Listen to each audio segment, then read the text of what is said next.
Hi everyone, this is your Kamerkada Marid Sumbili, and for today's vlog, may video po tayo. So for today's vlog, ituturo ko po sa inyo kung paano po tayo magre-register sa BMBE ng ating business online.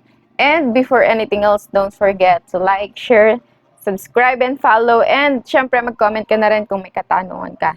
Ano nga ba ang BMBE? BMBE stands for Barangay Micro Business Enterprises. Mga pwede pong mag-avail nito ay engage po ang kanilang business sa production, manufacturing, trading, and services. At ang requirements po dito ay dapat po ay meron po tayong sales na not more than 3 million, and kailangan po din natin dito ay yung ating DTI permit or yung nating ni-register po sa DTI. At kung hindi pa po kayo nakapag-register ng business nyo sa DTI, nandyan po yung link. Ilalagay ko na lang po. Meron din po akong ginawang tutorial. At ano nga po pala ang magiging benefit sa atin ng BMBE? Ngayon, magkakaroon po tayo ng tax exemption annually, pero yung ibang tax po ay babayaran pa rin po natin.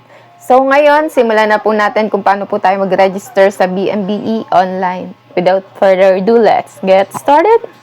First thing first, kailangan po natin ng link ng website na ito, and nandyan po sa description. Pag na-click na yung link, dito na po mapuproceed and click nyo na po itong register. Dito na po tayo mapupunta, then click po natin yung proceed. And dito may mga katanungan po na kailangan po nating sagutin. And then dito may mga question po na 1, 2, 5 po yata to.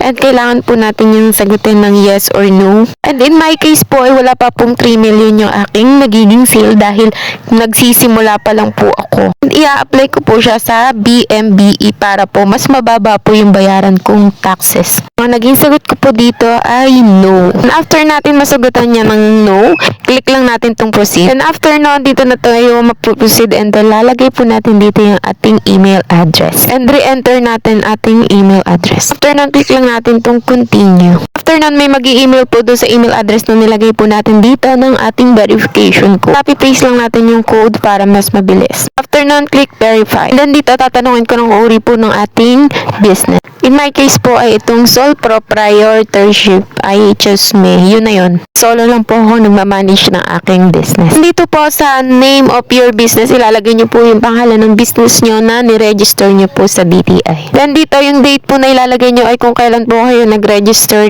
ng inyong business sa DTI. After nun, dito inihingi po yung ating business certificate number na kung saan ay naandun po sa certificate na binigay po sa atin ng DTI. And dito po sa my PSIC, dito po yung type ng ating business, and select po lang natin kung ano po yung tamang description ng ating business. After nyo maklik lahat yon, ay click nyo lang yung continue, then dito na po tayo mag-proceed. And make sure lang po lahat ng information na ilalagay po natin dito ay nakabase po dun sa ating DTI certificate. Ito, tinatanong din po kung anong type of social classification meron tayo. Select mo lang kung alin po yung nababase po sa iyo. And ilalagay mo po dito yung iyong full name na nakaregister po doon sa DTI, and then mobile number, email address, and yung ating address or business address. Kukunin din po dito. Tatanungin din kung new or existing account na po yung i-register mo dito sa BMBE. Kailangan mo lang i-fill up yan lahat ng yan, and dapat tama po lahat ng ating ilalagay po dyan, and nakabase po dapat yan sa ating DTI certification. Turn, click mo yung register sa baba, then dito na po tayo magpo-proceed. Kapag kagaya po nito na may mga mali po akong na-type, and i-retype lang po natin. After nun, eto na po kapag nag-register, successful na po tayo. Then, pwede na po nating i-download yung ating certificate sa BMBE. And ito pong BMBE certification ay kailangan po nating dalhin sa BIR kapag magre-register po tayo ng ating business. Then, ito na po yung magiging certificate natin sa BMBE na kailangan po nating dalhin sa BIR. So, hanggang dito na lang po, and may mga kadugtong pa po itong mga video na to about po sa pagre-register ng ating business, and ilalagay ko na lang po yung link sa description. And syempre, don't forget to like, share, subscribe, and syempre mag-comment ka na rin kung may katanungan ka. See you on my next vlog. Bye!